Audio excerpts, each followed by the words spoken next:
Today I'm going to be replacing this light fixture with the Ring Floodlight. Let's jump right in. Inside this small brown box is almost everything you need to install the Ring Floodlight. Save that screwdriver for later, and there is a bag that has various types of bolts in it that can come in handy.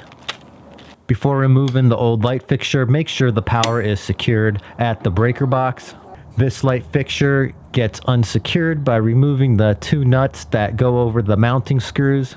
There are several types of light fixtures that use this type of mounting, including the Ring Floodlight. With the nuts off, the light fixture will pull out. From here, I'm going to remove the mounting bracket.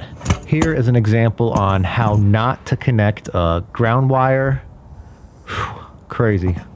This mounting bracket is in a 4-inch electrical enclosure just held in by two Phillips head screws. I'm going to test for voltage using the non-contact function on my Fluke multimeter. With the power off, I can safely untwist the wire nuts from the old light fixture.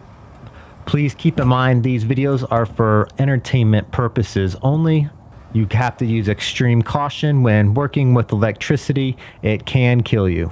Installing the mounting bracket, make sure front is facing front so you can read it. I like to pull the wires up before I put in the mounting bracket. It'll just make it easier for installation. The Ring Floodlight supplies you with a couple of different types of screws for different scenarios. Pick the one that fits the most snug.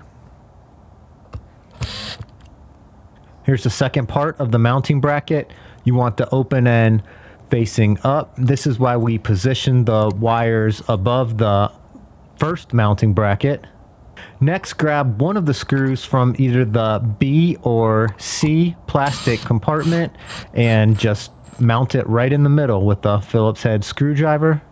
One neat feature that Ring did include in this is a hanging strap, which can really come in handy when you are wiring up this fixture. Just put the strap around the hook. And these come pre-cut. There is a slit in them. I am not sure the reason for that. I'm sure there's a good reason for it. I just don't know it. Leave a comment below. Let me know why they do that. I just chose to cut it and wire nut it evenly. Either way will work. Wire up your hot wire to hot wire, your neutral wire to the neutral wire, and your ground wire, which is going to be bare or green, to the ground wire. If you're working with a metal electrical box, make sure that the ground wire is secured tightly to the box with a grounding screw.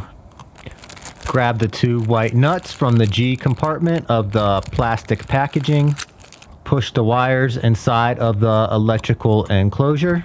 Line the holes up with the screws coming out of the white mounting bracket and gently push in until you see the screws come out. I've done a couple of these. Some of them slide over real easy. Some you might have to work a little bit.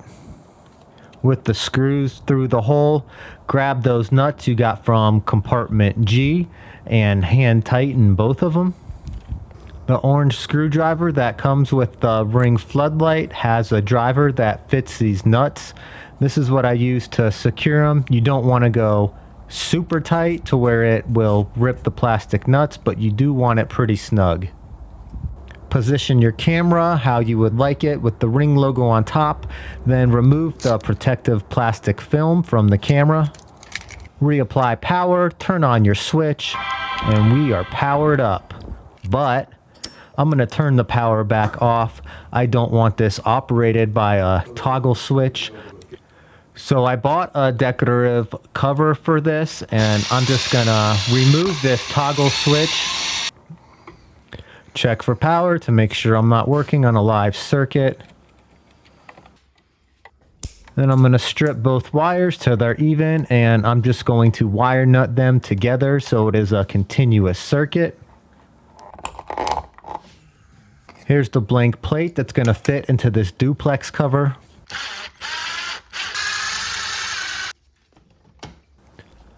With the cover back on, and when I got it where I want it, I'm going to reapply power to the Ring Floodlight camera.